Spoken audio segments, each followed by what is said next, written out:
Up against bondage by Narendra Jadhav. 1953 ജനിച്ച നരേന്ദ്ര ജാദവ് പ്രശസ്തനായ എക്കണോമിസ്റ്റും എഡ്യൂക്കേഷനിസ്റ്റും എഴുത്തുകാരനുമാണ്. പൊതു നയ രൂപീകരണത്തിനും സാമൂഹിക നീതി ഉറപ്പാക്കുന്നതിനും അദ്ദേഹം നൽകിയ പങ്ക് വളരെ വലുതാണ്. അദ്ദേഹത്തിൻ്റെ കൃതിയായ untouchables, my family's triumphant journey out of the caste system in modern India, കടുത്ത ദാരിദ്ര്യം മറ്റും അടിച്ചമർത്തലിൽ നിന്നും ഉയർത്തെഴുന്നേറ്റ അദ്ദേഹത്തിൻ്റെ കുടുംബത്തെ പറ്റിയുള്ള വ്യക്തിഗതവും അതേസമയം ചരിത്രപരമായ ഒരു വിവരണമാണ്. ആ കൃതിയിൽ നിന്നും എടുക്കപ്പെട്ട അപ്പ് അഗെയിൻസ്റ്റ് ബോണ്ടേജ് എന്ന ഈ ഭാഗത്തിൽ 1930 ഒസാർ എന്ന ഗ്രാമത്തിലെ യസ്കാറായ മറ്റ് ഉയർജാതിയിൽപ്പെട്ട അധികാരികൾക്ക് അടിമയെപ്പോലെ ഹീന ജോലികൾ ചെയ്യുന്ന നരേന്ദ്ര ജാദവിൻ്റെ അച്ഛനായ ദാമുവിനെ പറ്റിയാണ് പറയുന്നത്. മാത്രമല്ല ഇതിലൂടെ അന്ന് നിലനിന്നിരുന്ന തീണ്ടിക്കൂടായ്മ പോലുള്ള ക്രൂരമായ യാഥാർത്ഥ്യങ്ങളെപ്പറ്റിയും നിവൃത്തിയില്ലാതെ വന്നപ്പോൾ അതിനെതിരെയും അത് നടപ്പിലാക്കിയ ഉയർന്ന ജാതിക്കാർക്കെതിരെയും തിരിയുന്ന ദാമുവിനെയാണ് നമുക്ക് കാണിച്ചു തരുന്നത്. മനുഷ്യത്വരഹിതമായ ഈ പ്രവണതകളെ ചോദ്യം ചെയ്യാൻ ദാമുവിനെ പോലുള്ളവർക്ക് ധൈര്യവും പ്രേരണയും നൽകിയത് ഡോക്ടർ അംബേദ്കറുടെ നേതൃത്വത്തിൽ നടന്ന സാമൂഹിക സമത്വത്തിന് വേണ്ടിയുള്ള നീക്കങ്ങളാണ് എന്നുള്ള യാഥാർത്ഥ്യവും ഇത് മനസ്സിലാക്കി തരുന്നുണ്ട്.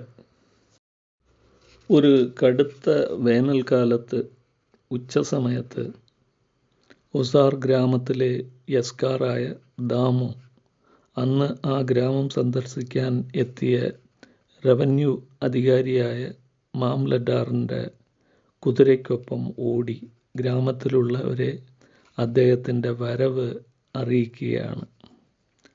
അന്ന് രാവിലത്തെ ഭക്ഷണം പോലും ദാമു കഴിച്ചിട്ടില്ല. മാംലഡാർ അദ്ദേഹത്തിൻ്റെ സന്ദർശനം കഴിഞ്ഞ് പോയതിനു ശേഷം ദാമു വീട്ടിലേക്ക് പോകാൻ ഒരുങ്ങുമ്പോൾ അവിടെ വരുന്ന ഒരു പോലീസ്മാൻ ഒരു കിണറ്റിൽ വീണ് മരിച്ച ഒരു സ്ത്രീയുടെ ഡെഡ് ബോഡിക്ക് കാവൽ നിൽക്കാൻ ദാമുവിനോട് ആവശ്യപ്പെടുന്നു. ഫൗജ്ദാറും പോലീസ് പാർട്ടിയും അവിടെ വന്ന് ഡെഡ് ബോഡി പരിശോധിച്ച് റിപ്പോർട്ട് എഴുതും വരെ താൻ അവിടെ നിൽക്കേണ്ടതുകൊണ്ട് താൻ വീട്ടിൽ പോയി രാവിലത്തെ ഭക്ഷണം കഴിച്ചിട്ട് വരട്ടെ എന്ന് ദാമു ആ പോലീസ്മാനോട് അനുവാദം ചോദിക്കുന്നു. പക്ഷേ ആ പോലീസ്മാൻ അതിന് ദാമുവിനെ അനുവദിക്കുന്നില്ല. വിശന്ന് വലഞ്ഞ ദാമു തടിച്ചു വീർത്ത ആ സ്ത്രീയുടെ ഡെഡ് ബോഡിക്ക് രാത്രി മുഴുവനും ഉറങ്ങാതെ കാവൽ നിൽക്കുകയാണ്.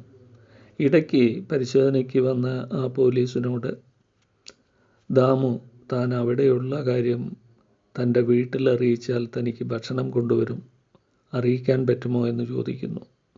അത് കേട്ട പോലീസ്മാൻ താൻ അയാളുടെ സെർവൻ്റ് അല്ല എന്ന് പറഞ്ഞ് അവിടുന്ന് നടന്നു നീങ്ങുന്നു. രാത്രി മുഴുവനും ദാമു അവിടെ വിശന്ന് കാവൽ നിൽക്കുന്നു.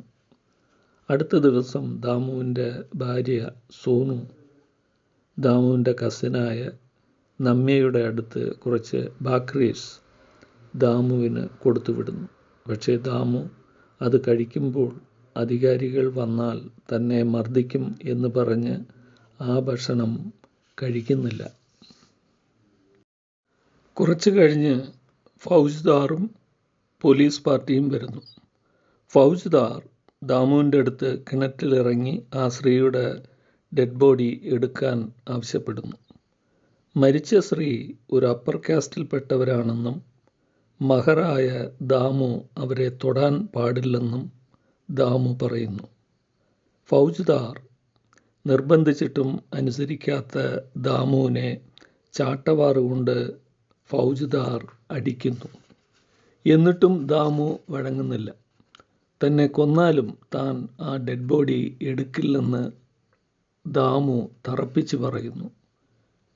ഇതിൻ്റെ ഇടയിൽ പട്ടേൽ ഇടപെട്ട് ദാമുവിനെ വീട്ടിലേക്ക് പറഞ്ഞു വിടുന്നു. വീട്ടിലേക്ക് വരുന്ന മുതിർന്ന രഘോജി ദാമു പാരമ്പര്യം തെറ്റിച്ച് അധികാരികളെ അനുസരിക്കാത്തത് ശരിയായില്ല എന്ന് കുറ്റപ്പെടുത്തുന്നു. അത് കേട്ട ദാമു പട്ടി പൂച്ചകളെക്കാൾ മോശമായി ഇങ്ങനെ മഹർ ജാതിക്കാരോട് പെരുമാറുന്നതാണോ ശരി എന്ന് ദേഷ്യത്തോടെ രഘോജിയോട് ചോദിക്കുന്നു. പിന്നെ അർദ്ധരാത്രിയിൽ ഒരുവിധം ദാമുവിന് നിൽക്കാറായപ്പോൾ സോനുവിനെ വിളിച്ച് കുടിലിൽ നിന്നും വെളിയിലേക്ക് ഇറങ്ങുന്നു. കാര്യം മനസ്സിലാക്കിയ സോനു കുടിലിൽ ചെന്ന് കുറച്ച് തുണികളും കഴിക്കാൻ കുറച്ച് ബക്രീസും എടുത്ത് ദാമുവിൻ്റെ ഒപ്പം നടക്കുന്നു. അവർ ട്രെയിൻ കയറി മുംബൈയിലേക്ക് പോകാനാണ് തീരുമാനിച്ചിരിക്കുന്നത്. അങ്ങനെ അവർ ആ രാത്രിയിൽ സ്വാതന്ത്ര്യത്തിലേക്ക് നടന്ന് നീങ്ങുകയാണ്.